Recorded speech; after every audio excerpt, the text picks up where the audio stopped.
वक्त फुजैल अय्यूबी साहब जो एडवोकेट ऑन रिकॉर्ड हैं सुप्रीम कोर्ट में, जमात, मरकज और मौलाना साद की जानिब से ये पैरवी कर रहे हैं, पूरे मामले को देख रहे हैं। आखिर ये जो कोरोना को तबलीगी जमात से और मरकज से जोड़कर देखा जा रहा है, मौलाना साद साहब की गलती बताई जा रही है, सच्चाई क्या है, इस बात को खुद बयान करेंगे फुजैल अय्यूबी साहब जो एडवोकेट हैं, जो पूरी पैरवी कर रहे हैं, जो इस पूरे मामले को देख रहे हैं।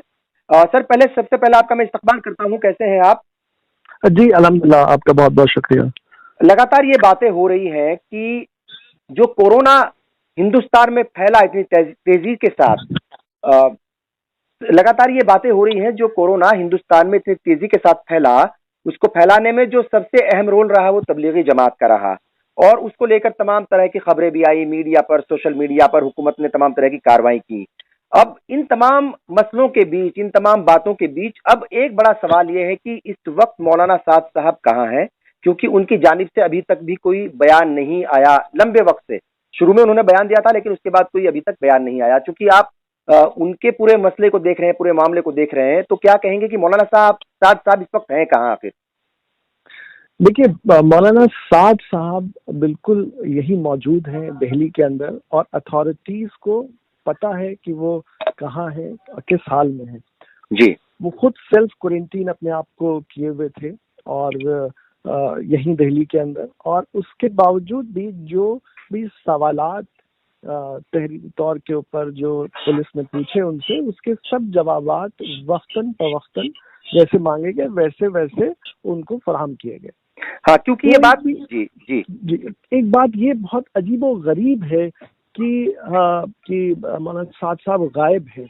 हाँ। ये एक तो ये बात सोचता भी हूँ, अपने आप से भी पूछता हूँ कि क्या पहले मौलाना साद कभी मीडिया में आते थे, या उनको पहले कभी किसी ने कहीं किसी प्रोग्राम में या कहीं कहीं देखा है, या वो तो हर वक्त अपने जो काम है, जिस जुस्तजू में है, उसमें लगे रहते हैं। बिल्कुल। अब इस वजह से अब वो ये कहना कि अब वो मीडिया के सामने नहीं आ रहे हैं, अरे तो भाई पहले कब वो मीडिया के सामने आते? बात सही है सर आपकी, बिल्कुल बात सही है, लेकिन सवाल ये भी उठता है ना कि पहले कभी इस तरीके से तबलीगी जमात या मरकज या मौलाना साद साहब पर इस तरह के ना इल्जाम लगे, ना कभी कोई ऐसी बात हुई।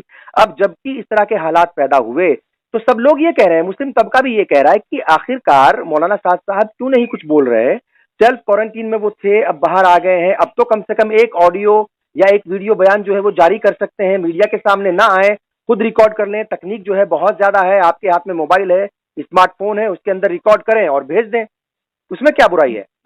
जी जी, बिल्कुल बिल्कुल, आप सही फरमा रहे हैं। असल में अगर हम लोग इसको खुद से अगर एक नजर से देखें, या शायद ये बात लोगों के सामने हम लोग पहुंचा नहीं पाए ठीक से, ये गलती अलबत्ता जरूर होगी हमारी।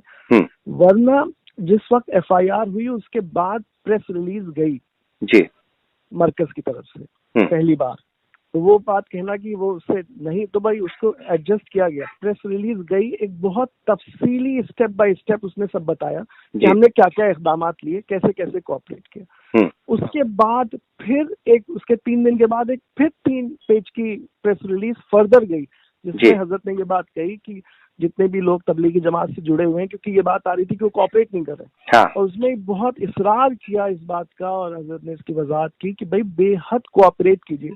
जो हमारी अथॉरिटीज हैं, जो मेडिकल टीम्स हैं जो काम कर रही हैं, खुद सामने जा करके उनको बताइए, मिलिए, और अपनी ट्रैवल हिस्ट्रीज उनको डिस्क्लोज कीजिए। फिर वो जिस हाल में आपको जिस तरह से जैसा चाहे वैसा उनके साथ आप पूरा ताउन फरमाएं। ये बात कही गई, ये दोनों लिखित है जो रिकॉर्ड पे है, और उसको मीडिया ने भी कुछ हल्कों में दिखाया। तीसरा, उन्होंने फिर खुद से ऑडियो रिकॉर्ड किया है। ऑडियो ये गया, और उसमें तमाम वो 2 मिनट 2.5 मिनट का ऑडियो है, वो भी आप सुना सकते हैं, मैं आपके शेयर कर सकता हूँ। तो शायद गलती इस बात की जरूर हो सकती है हमारी कि हम इसको उतनी दूर तक हर एक तक पहुंचा नहीं पाए, लेकिन ये कहना कि हम सामने नहीं आए, हमने अपनी बात नहीं रखी, ये बात मुनासिब नहीं है। क्योंकि ये सवाल बिल्कुल सही है आपकी बात, लेकिन सवाल ये सर इसलिए उठ रहा है क्योंकि जो तबलीगी जमात से जुड़े हुए लोग हैं, अभी भी बहुत सारे ऐसे लोग हैं, हुकूमतों के ऐलान के बाद, हुकूमतों की अपील के बाद, इंतजामिया, पुलिस प्रशासन की लगातार अपील के बाद भी बहुत सारे लोग सामने नहीं आ रहे हैं। अपना जो उनको कोरोना से रिलेटेड टेस्ट कराना चाहिए वो नहीं करा रहे हैं, जो टेस्ट वगैरह होने चाहिए वो नहीं करा रहे हैं। और कहीं ना कहीं ऐसा माना जा रहा है कि अगर मौलाना साद सामने आकर के खुद अपील कर देते तमाम जमातियों से, कहते कि भाई आप आइए, मैं खुद सेल्फ क्वारंटीन में रहा हूं, आप भी जो है वो सेल्फ क्वारंटीन में रहें या हुकूमतों को इत्तला दें। तो ये कंफ्यूजन कहीं ना कहीं पैदा हुआ, ये गलती तो हुई है सर। एक इसमें दो बातें मैं जी कर दूं। पहली तो ये कि ये जो जो दो प्रेस रिलीज गई, फिर उसके बाद फिर एक ऑडियो गया, उसके बाद फिर एक तीनों जबानों में, अंग्रेजी, हिंदी, उर्दू में हजरत का एक खत, एक सफ़े का, वो सबको गया, और उसमें फिर इस बात का इसरार और वजाहत की गई कि भाई इसमें कोऑपरेट करे। एक दूसरी बात ये, तो यानी कि ये बात तो हुई कि उन्होंने फिर एक खुद से जाती खत लिखा अपने सब साथियों को। दूसरी बात एक ये और है जो हम लोग मिस कर जाते हैं, कि वो ये कि जब मीडिया किसी चीज को कहता है तो एक हम ये समझते हैं कि हाँ ये सच होगा, जब तक कि कोई ये साबित करे कि नहीं ये सच नहीं है। जी। तो उसमें बहुत बड़ा एक तबका कुछ ऐसा मीडिया का हुआ जिसने उस बातों को गलत चलाया, जिसमें कहा गया कि उन्होंने थूका और वो बर्तन चाटे और वो फलों को चाटने, वो सब पुरानी वीडियो सामने आई, वो सब वो आई, और वो फेक भी साबित हो गई कि वो सब गलत थी। अच्छा, वो जिन लोगों ने देखा उनको ये इनके इम्प्रेशन हुआ कि शायद ऐसा हुआ, लेकिन उन लोगों ने शायद ये नहीं देखा कि बाद में अथॉरिटीज ने खुद ही उस बातों का खंडन किया। बिल्कुल सही। तो अब वो यानी कि जब ये सवाल उठा और फिर इसका जब असल जवाब आया तो दोनों में शायद मिसमैच हो गया कि आदमी ने एक सवाल तो बिल्कुल, लेकिन जवाब शायद ना। बिल्कुल एक सवाल यहाँ पर ये बनता है असल में, और सब लोगों के जहन में ये बात है, वो बार बार ये कह रहे हैं, हमारी भी बहुत सारे लोगों से बात होती है, वो यही कहते हैं कि भाई अगर सब कुछ ठीक है, बेकसूर है, कोई गलती नहीं की, तो मौलाना साद साहब को सामने आ जाना चाहिए। आपने उसके ऊपर अपनी बात रखी और उसका जवाब दिया आपने कि भाई वो वजूहात हैं जिसकी वजह से वो पहले बयान उन्होंने जारी कर दिए लेकिन अब वो नहीं आ रहे हैं। पता नहीं आप लोग जो है उनको सलाह दे रहे हैं कि नहीं दे रहे हैं, मशवरे उनको दे रहे हैं कि नहीं दे रहे हैं कि सामने आना चाहिए। लेकिन लोग ये भी समझना चाहते हैं इस बीच की असल में शुरुआती दिन थे उनमें हुआ क्या मरकजी हुकूमत की तरफ से, क्या सूबाई हुकूमत की तरफ से इनको नोटिस नहीं भेजे गए थे स्टार्टिंग में, या मतलब एडवाइजरी जारी नहीं की गई थी कि भाई कितने लोग इकट्ठा होने हैं? और क्या मरकज को ये मालूम नहीं था कि 22 मार्च को पूरे हिंदुस्तान में जो है वो जनता कर्फ्यू था, और 22 मार्च की रात को ही ऐलान कर दिया था दिल्ली हुकूमत ने कि 23 की मॉर्निंग से जो है वो लॉकडाउन दिल्ली में हो जाएगा। तो क्या उस पूरे माहौल को समझने में गलती हुई मरकज के लोगों से, या वो कागज आप तक नहीं पहुंचा, मरकज तक नहीं पहुंचा? मतलब ये पूरा मामला है क्या असल में, इसको समझना चाहते हैं। जी जी जी, देखिए 24 तारीख की शाम से नेशनल लॉकडाउन हुआ है जी। 25 तारीख का खत जो SHO हजरत निजामुद्दीन को लिखा गया है वो रिकॉर्ड पे है, रिसीव्ड है। बिल्कुल, वो तो वीडियोस भी आई हैं उसकी। जी, और वो 25 तारीख का खत अगर आप इजाजत दें तो 2-3 पैराग्राफ में मैं पढ़ के सुना सकता हूँ। उसमें ये लिखा गया है कि this is to inform you that we are trying our best to comply your directions to shut down the markaz. On 23rd, we have already vacated more than 1,500 people. We still have more than 1,000 people at different states in the markaz. As per your direction, we contacted respected SDM for vehicle pass so that we can send the remaining people to the respective place. SDM office is given time for meeting at 11 on 25th. You are therefore requested to kindly approach the SDM for early action. We are ready to comply all your directions. We are thankful for your cooperation in the past and ready to work under your guidance and instructions. ये 25 तारीख को हम खत दे रहे हैं। जी sir, मैं बस यहाँ मैं आपको रोकूंगा, बस ठीक है आपकी बात। क्या 25 तारीख बहुत देर नहीं हो गई थी? आपको नहीं लगता कि ये मतलब जो है 18 मार्च को, 19 मार्च को, 20, 21, 22 तक कदम उठा लेना चाहिए था? देखिए, जब आप नेशनल लॉकडाउन जिस वक्त से कर रहे हैं जी, दिल्ली में हो गया था ना सर जी, उसमें जो जनता कर्फ्यू था वो 22 का था जी 21 को आप ये देखिए कि जो लोग ऑलरेडी आ चुके हैं जी, उनको किसी ने, मरकज ने उनको खुद नहीं बुलाया मार्च में, वो ऑलरेडी पहुंचे हुए मौजूद हैं। 21 तारीख को ट्रेनें बंद हो जाती हैं शाम में, 22 को जनता कर्फ्यू हो जाता है इतवार के रोज। 23 को हम ये बात कह रहे हैं इस खत के अंदर कि 23 तारीख को मंडे को और ट्यूसडे को हमने 1,500 लोगों को, जहां जहां के थे, जो दिल्ली के हैं वो तो वहां होंगे नहीं नेचुरली, लेकिन दिल्ली के जो बाहर के हैं उनको हमने बाहर, और 1,500 लोगों को वहां से हटा दिया, खुद से इवैक्यूएट किया। ये हम रिकॉर्ड के ऊपर है 23-24 में। 25 तारीख को ये खत हम उनको पेश कर रहे हैं कि जो बाकी लोग रह गए हैं उनके लिए हमने 17 गाड़ियां अरेंज की है, उनके ड्राइवर के डीएल नंबर, उनके नाम और गाड़ियों के रजिस्ट्रेशन नंबर आपको पेश कर रहे हैं। आप अगर खुद से इनको ना शिफ्ट कर सके तो आप हमें इन 17 गाड़ियों को परमिशन दे दीजिए, हम इनको शिफ्ट कर देंगे। मैं एक चीज जानना चाह रहा हूँ आपसे, क्योंकि ये सवाल मैंने कल किन्हीं और साहब से भी किया था कि जिस तरीके से हमने देखा उत्तर प्रदेश में कई जगह जो है कुछ लोग फंसे हुए थे, वैष्णो देवी फंसे हुए थे, दूसरी जगहों पर फंसे हुए थे, तो हुकूमतों ने अपने लेवल पर उन लोगों को निकालने की कोशिश की, बसेस भेजी। अभी देखा हमने अभी 2 दिन पहले ही कोटा में बसेस भेजी गई यूपी की तरफ से, यूपी हुकूमत की तरफ से। तो क्या मरकज को हुकूमतों ने, चाहे वो सूबाई हुकूमत हो दिल्ली की, चाहे वो मरकज की हुकूमत हो, दोनों हुकूमत ने या फिर इंतजामिया ने बहुत हल्के में लिया, सोचा कि चलिए हो जाएगा, चला जाएगा, हो जाएगा मामला ऐसे ही? मतलब ये सवाल का जवाब तो वो दोनों हुकूमतें देंगी, लेकिन मैं एज अ फरीक, एक फरियादी ये जरूर कह रहा हूँ कि मैंने ये फरियाद लगा दी थी। जी। उस फरियादी की फरियाद पे उन्होंने क्या किया, ये वो सवाल का जवाब देंगे और वो सबके सामने भी है।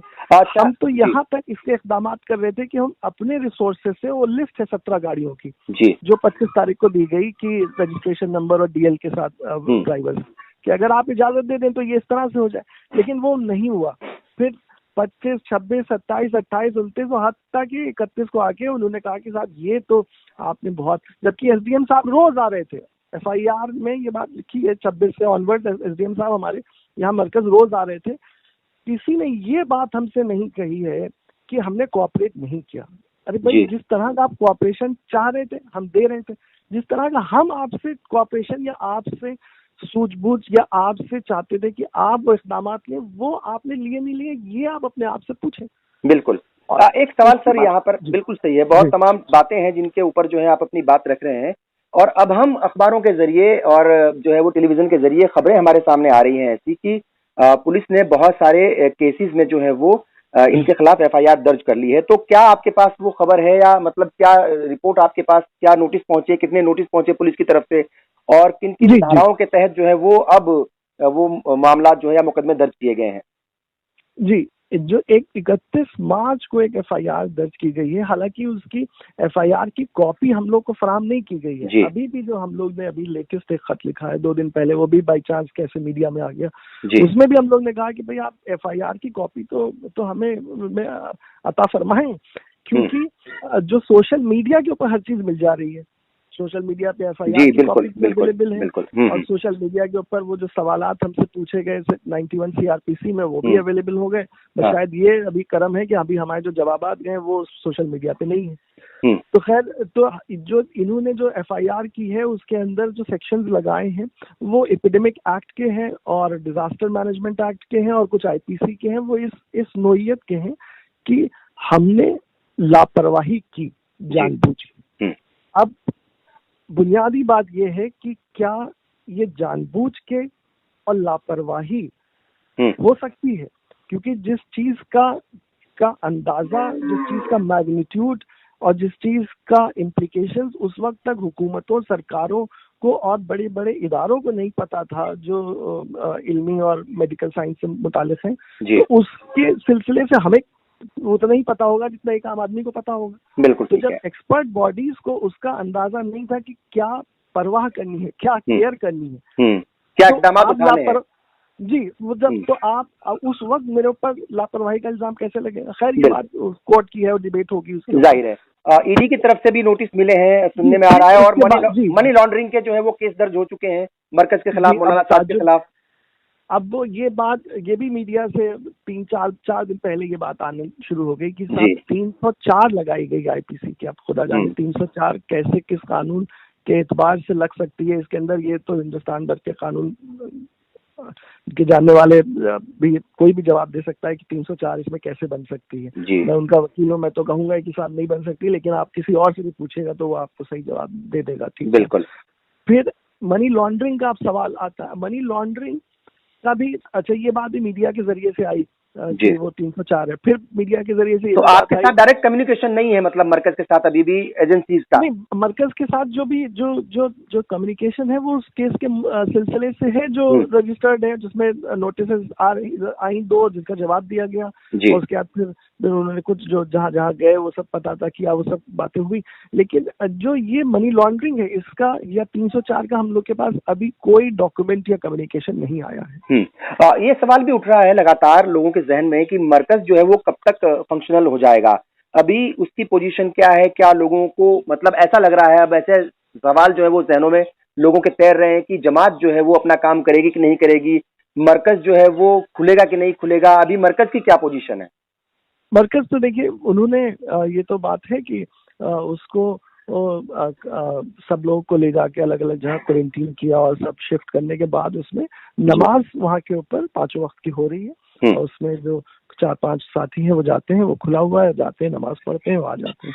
और मेरे ख्याल से जो लॉकडाउन का पीरियड अभी तो हिंदुस्तान भर की तमाम सारी मसाजिद और हर जगह ही एक तरह की वो रोक है, और उसके बाद मेरे ख्याल से जब हालात ठीक होंगे, क्योंकि ये भी खबरें आई थी कि एमसीडी ने कुछ नोटिस भेजे हैं, इलीगल कंस्ट्रक्शन भी हुआ है, उसको तोड़ने की बात है, तो नहीं, अभी कोई सवाल है ऐसा नहीं मिला, अभी कोई नोटिस नहीं। अभी मुकदमा जो है वो असल में मीडिया में चल रहा है और मीडिया ही में हमें सजा मिल रही है। अच्छा, मीडिया में ही मुकदमा है, मीडिया में ही बहस है और वहीं से फैसले सुनाए जा रहे हैं। अच्छा, मीडिया को लेकर के एक बड़ी अहम बात यह हुई थी कि सुप्रीम कोर्ट में जमीयत गई थी, जमीयत उलेमाए हिंद, और उनके वकील हालांकि दूसरे हैं, लेकिन फर्जी खबरें जो फैलाई गई हैं तबलीग के बारे में या मरकज के बारे में या मौलाना साद के बारे में, तो उस याचिका जो भी थी उनकी या जो मुकदमा उन्होंने दर्ज किया है, जो गुहार लगाई है सुप्रीम कोर्ट में, उसकी क्या पोजीशन है, कुछ आइडिया उसके बारे में, उसका क्या असर हो सकता है? बहुत उन्होंने मौलाना अरशद बंदी साहब की तरफ से ये एक बहुत बड़ा कदम उठाया गया, और उसको जो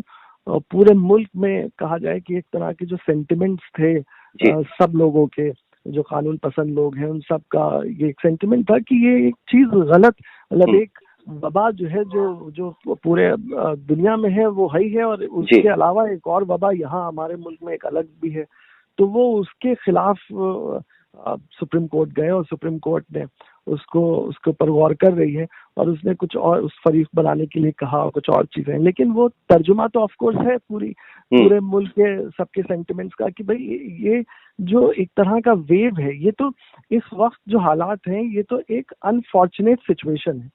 उस अनफॉर्चुनेट सिचुएशन में कुछ लोग लेस अनफॉर्चुनेट है, कुछ मोर अनफॉर्चुनेट है, लेकिन everybody is unfortunate in this situation. तो अब कोई किसी के ऊपर कैसे इल्जाम तराशी कर सकता है कि साहब ये जो है ये जिम्मेदार है और ये जिम्मेदार नहीं है? अरे जिसको आप जिम्मेदार कह रहे हैं वो खुद एक पेशेंट है, एक मरीज है, उसके घर वाले सबसे पहले उससे असरअंदोज होंगे, उसके दोस्त अहबाब असरअंदोज होंगे, फिर कोई असर, तो कोई क्यों किसी के ऊपर इस तरह का इल्जाम लगा रहा है, समझ से बाहर बात है। अच्छा, एक चीज और है सर यहाँ पे कि अभी तक लोग ये जानना चाहते हैं कि कितने जमात से जुड़े हुए लोगों को क्वारंटीन किया जा चुका है या किया जा रहा है, और क्या कुछ ऐसी खबरें हैं आपके पास कि जमात से जुड़े हुए पर्टिकुलर जमात के लोग जो है उनको कितने लोगों को कोरोना हुआ, कुछ इस तरह की खबरें आपके पास है या कोई ऐसा आंकड़ा है आपके पास?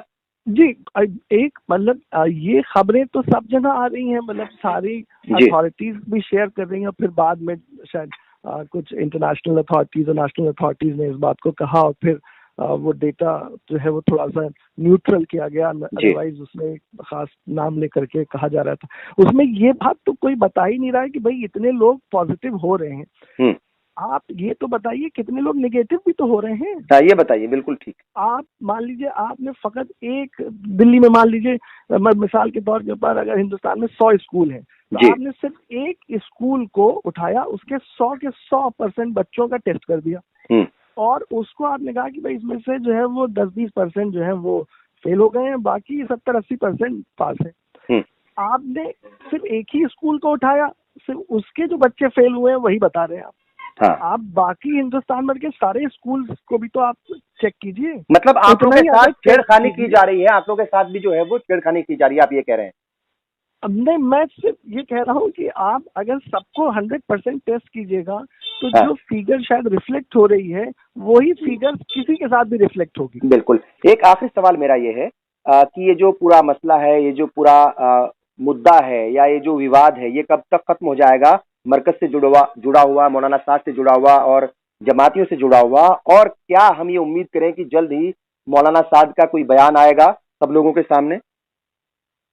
जी देखिए, जैसे ही ये हालात इतने इस तरह के हुए और 25 तारीख के बाद से जब पूरे मुल्क में लॉकडाउन हुआ, उसके बाद सिलसिलेवार तौर के ऊपर 2 प्रेस रिलीजेस, एक ऑडियो और एक खत ऑलरेडी मौलाना साद का आ चुका है, जिसमें चारों में ये बात कही गई है अलग अलग वक्त में कि सब लोग कोऑपरेट करें। पूरा ध्यान और फोकस इस वक्त जो इतनी बड़ी जंग चल रही है इस वायरस की पूरी आलम इंसानियत के खिलाफ, उसमें हर मुमकिन ताउन करें हुकूमत का, हर अथॉरिटी का, ताकि हम इस जंग में जीत सकें। ये जंग कॉमन जंग है, हर किसी की, हर हिंदुस्तानी की, हर शहरी की है, बेशक। और उसमें हमारा मुकदमा और हर चीजें वो बात ही हैं, छोटी हैं, वो बाद में देखी जाएंगी। लेकिन अभी हम सब एक साथ, एक सुई के साथ इसकी तरफ फोकस करके इस बला से निकल सके, टल सके ये और आगे बढ़ सके। और जो कानून के एतबार से जो कुछ भी स्टेप्स लिए जाएंगे, उसका स्टेप वाइज जो कानून में जवाब देने का इख्तियारात हैं वो किए जाएंगे, वो सारे के सारे इक़दाम। और हमें उम्मीद है कि सच का सच और झूठ का झूठ सब सामने आ जाएगा इंशाल्लाह। बहुत बहुत शुक्रिया फुज़ैल अय्यूबी साहब। मुझे लगता है कि बहुत सारी बातें हैं आम लोगों के जहनों में, बहुत सारे सवालात हैं आम लोगों के जहनों में, और ज्यादातर सवालों के जवाब आपकी तरफ से मिल गए होंगे। बहुत बहुत शुक्रिया सर, बहुत बहुत शुक्रिया आपका, बहुत बहुत।